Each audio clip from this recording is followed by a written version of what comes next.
Hi, and welcome back to Storytime with Kit. And today's episode, we're going to read Mr. Small by Roger Hargreaves. Mr. Small was very small, probably the smallest person you've ever seen in your whole life. Or perhaps the smallest person you've never seen in your whole life, because he was so small you probably wouldn't see him anyway. Mr. Small was about as big as a pin, which isn't very big at all. So perhaps we should say that Mr. Small was as small as a pin. Now, this story is all about the time Mr. Small decided to get a job. The trouble was, what sort of job could Mr. Small do? After all, there aren't that many small jobs. Mr. Small had thought about it for a long time, but hadn't had any ideas. Not one! He was thinking about it now, while he was having lunch. He was having half a pea, 1 crumb, and a drop of lemonade. Mr. Small thought and thought while he was eating his big lunch, but it was no use. Thinking just made him thirsty, so he had another drop of lemonade. I know, he thought. After lunch, I'll go and see my neighbor, Mr. Robinson, and ask his advice. So after lunch, he left his house, which was underneath a daisy at the bottom of Mr. Robinson's garden, and walked to Mr. Robinson's house at the top of the garden. It was quite a long walk for somebody as small as Mr. Small, and halfway there he stopped for a rest. He sat on a pebble, feeling out of breath.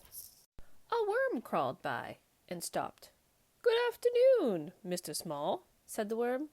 "Good afternoon, Walter," said Mr. Small to the worm, whom he knew quite well. "Out for a walk, are you?" asked Walter. "I'm going to see Mr. Robinson," replied Mr. Small. "Oh," said Walter. "About a job," added Mr. Small. "Oh," said Walter, the worm again, and crawled away. Walter was a worm of very few words. After he'd rested for a while, Mr. Small started off again and walked all of the rest of the way to Mr. Robinson's house without stopping once. When he got there, he climbed up the steps to Mr. Robinson's back door. Knock, knock, he knocked on the wood door. Nobody heard him. He knocked again on the door. Nobody heard him. The trouble was, you see, that if you're as small as Mr. Small, you don't have a very loud knock. Mr. Small looked up. There, high above his head, was a doorbell. "How can I ring the bell when I can't reach it?" thought Mr. Small. He started to climb up the wall, brick by brick, to reach the bell. He climbed up 4 bricks when he made the mistake of looking down.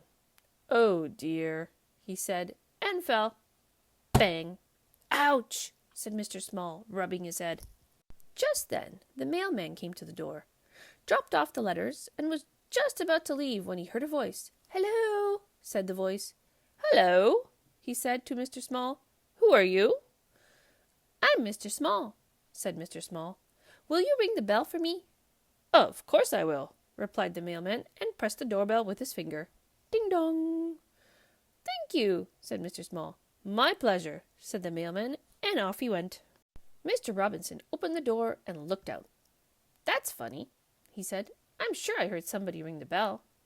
He was about to shut the door when he heard a little voice. "Hello," said the voice. "Hello, Mr. Robinson." Mr. Robinson looked down and still further down. "Hello," he said. "What are you doing down here?" "I've come to ask your advice," said Mr. Small to Mr. Robinson. "Well," said Mr. Robinson, "you'd better come in and have a talk." Mr. Small followed Mr. Robinson into the house, and perched on the arm of Mr. Robinson's favorite chair, Mr. Small told Mr. Robinson how he couldn't think of a job that he could do. Mr. Robinson sipped a cup of tea and listened. "So you see," Mr. Small explained, "how difficult it is?" "Yes, I can see that," said Mr. Robinson. "But leave it to me." Mr. Robinson knew a lot of people.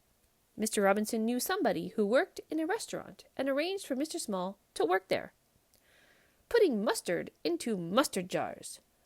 But Mr. Small kept falling into the jars and getting covered in mustard, so he left the job. Mr. Robinson knew somebody who worked in a candy store and arranged for Mr. Small to work there. serving candies. But Mr. Small kept falling into the candy jars, so he left that job. Mr. Robinson knew somebody who worked in a place where they made matches and arranged for Mr. Small to work there, packing matches into boxes. But Mr. Small kept getting shut in the boxes with the matches, so he left that job too. Mr. Robinson knew somebody who worked on a farm and arranged for Mr. Small to work there, sorting out the brown eggs from the white eggs. But Mr. Small kept getting trapped by the eggs, so he left that job. "What are we going to do with you?" Mr. Robinson asked Mr. Small one evening. "Don't know," said Mr. Small in a small voice. "I've got one more idea," said Mr. Robinson. "I know somebody who writes children's books. Perhaps you could work for him." So the following day, Mr. Robinson took Mr. Small to meet the man who wrote children's books. "Can I work for you?" Mr. Small asked the man. "Yes, you can," replied the man. "Pass me that pencil and tell me all about the jobs you've been doing. Then I'll write a book about it. I'll call it Mr. Small," he added. "But children won't want to read a book all about me," exclaimed Mr. Small. "Yes, they will," replied the man. "They'll like it very much." And you did, didn't you? And that's the end of Mr. Small. Thanks for watching and listening to Storytime with Kit. Hope you enjoyed it. Make sure to like and subscribe, and happy reading.